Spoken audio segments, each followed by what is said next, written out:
Hey guys, this is Saf, WWE777 here. I'm going to do a review of WWE Night of Champions 2012 on Blu-ray.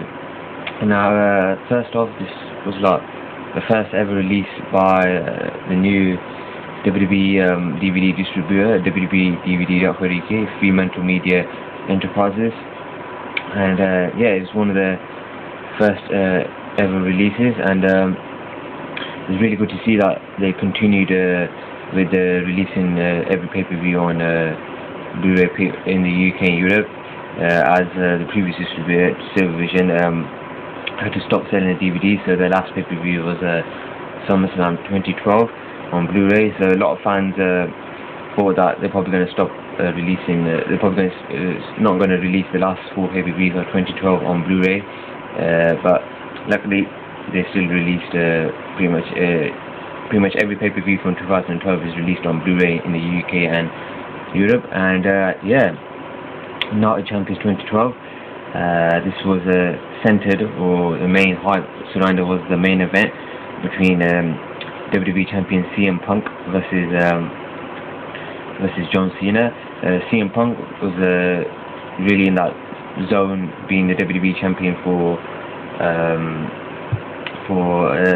probably under a year. It was coming close to a year being the WWE Champion after winning out Survivor Series 2012. Survivor Series 2011. Sorry, and yeah, a lot of people were really excited to see another John Cena and CM Punk match. They always have great chemistry. They really do bring the best out of each other, especially their Money in the Bank 2011 WWE Championship match, probably regarded as one of the best matches in the company's history, easily the best match in CM Punk's and John Cena's career to date in WWE so far. And yeah, a lot of fans were really looking forward to this. I really liked the storyline as well. CM Punk just was going into that zone as being the heel. He demanded respect and all that stuff there. And yeah, pretty much really good stuff, this main event, which I will go into detail. As you can see here, this is the cover. I really like the cover, the way the Fremantle have done it, especially like it's just a full cover now. They ain't got the blue strip on the top like this one, SummerSlam 2012, you can see presented in WHD, and obviously the case is a bit more thicker instead of the slim case like this one. But yeah, I really think Fremantle Media really done a good job on these Blu-rays, especially since this being the first Blu-ray as well. So yeah, I think they've really done a really good job on this, especially in terms of the cover and how they bringing it out as well. Really good stuff. And yeah, you can see from here, this cover here says WWE Night of Champions 2012. We've got CM Punk holding the WWE Championship. Pretty much gives away who wins the title at the event, but then again, it could mean that he's just holding the WWE Championship at the first stage of the match, before they're gonna at the early stages of the match, so you can't really tell. But he's a kind of little bit spoiler there. But I'm really liking the cover there. Really nice, stands out the cover as well. Really good stuff. Got WWE home video. You've got Fremantle Media Enterprises. That's the logo for the thingy on the DVDs and Blu-rays. You've got rated 12. Pretty much that's the start. They've got WWE home video, WWE Night of Champions 2012, rated 12 Blu-ray disc, FHEB WWE 001. So you can see that's the first ever release by Fremantle Media Enterprises.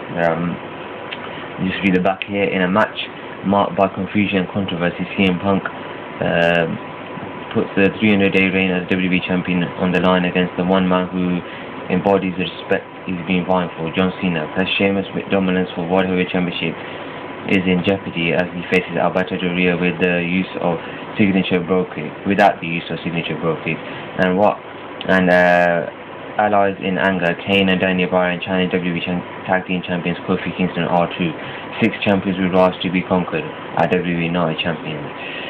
And yeah, that's pretty much the back there. You got a couple of shots there. The Blu-ray exclusives are highlights from Raw, the night after Night of Champions, 17th December 2012, and highlights from SmackDown, 21st of September 2012. The special feature is Booker T Matt Striker interviews Booker T from Night of Champions. So yeah, pretty much that's the back there. Show you the inside as well. pretty much that's the inside there. Got WWE United Champions, nice looking disc cover there. Gold stuff, really like the font they use as well. The Blu-ray discs are from Fremantle Media Enterprises, are locked to region B and C. So unfortunately, if you live in America, you can't purchase this unless you have a region 3 Blu-ray player. Yeah, United Champions 2012.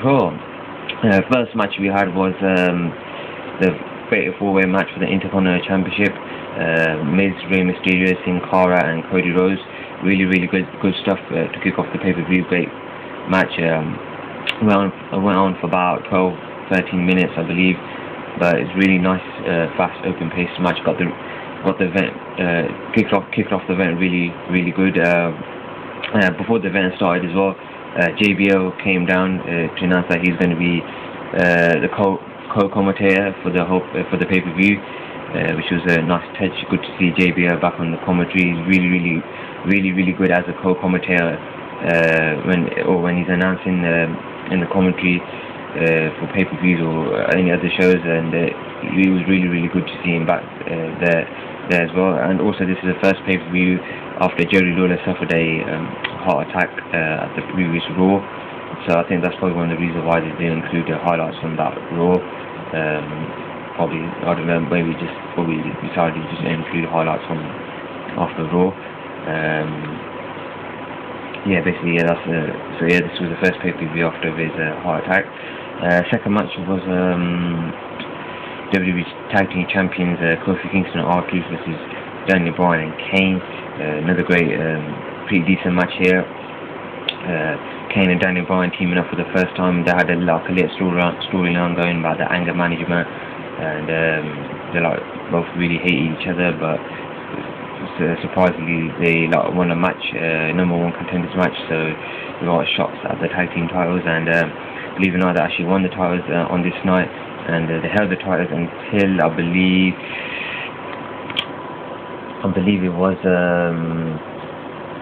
until Extreme Rules 2013. I'm not too sure.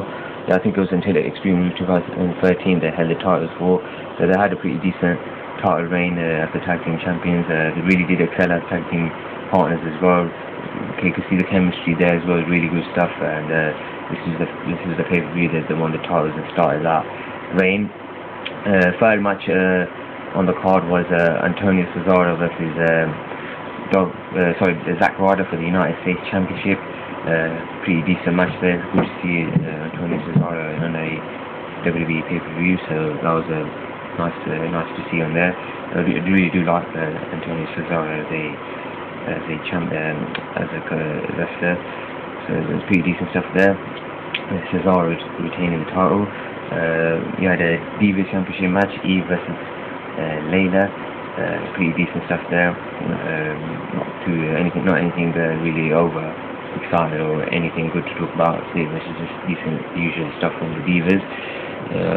You had a Dolph Ziggler versus Randy Orton match in a singles match, no title on the line, so that was probably the only single match on the show without a title on the line. That was really fantastic stuff. Probably one of the better matches from the year. Great stuff. Great chemistry between Randy Orton and Dolph Ziggler.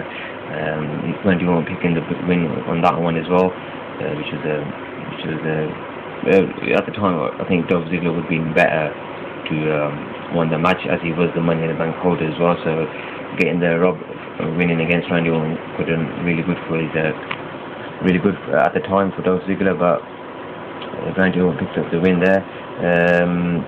They had a World Heavyweight Championship match between Sheamus and Alberto Del Rio. This was the third pay-per-view match they had in a row after Money in the Bank and SummerSlam, which was again pretty decent stuff. The Money in the Bank match is much better compared to the SummerSlam and Night Champions match, but it is what it is, and decent stuff. It is worth checking the match out, but I would have watched it again. But yeah, decent stuff there. In the final match, CM Punk, John Cena. Absolutely great stuff from this match. Went on for about 26-27 minutes. Entrances were really good. The build-up, everything about the match was really good. The atmosphere in John Cena's hometown in Boston, the Boston Garden, just everything set up the match really good. And yeah, the match was absolutely fantastic. I really do think it's one of the their best matches they had. Obviously, their Money in the Bank is still regarded as one of their best matches, but this is easily the second one of their best matches in their rivalry. And yeah, absolutely great stuff, and the ending, everything, the controversy, the way the show closed, everything is really, really good stuff. I really think this was a great pay-per-view. Give the pay-per-view a CM Punk did retain the championship story as well, but yeah, I'll give this pay-per-view probably a 8.5 out of 10. Really good stuff. Picture quality is absolutely fantastic on this release as well. Audio quality, audio quality is a DTS MHD, or however you say, so it's genuine HD audio as well compared to Silver Vision releases, so that's another great feature as well. Yeah, absolutely top stuff on the first ever Blu-ray release by Fremantle Media Enterprises, and I hope you enjoyed this review, and until next time, I'll see you again, and stay safe.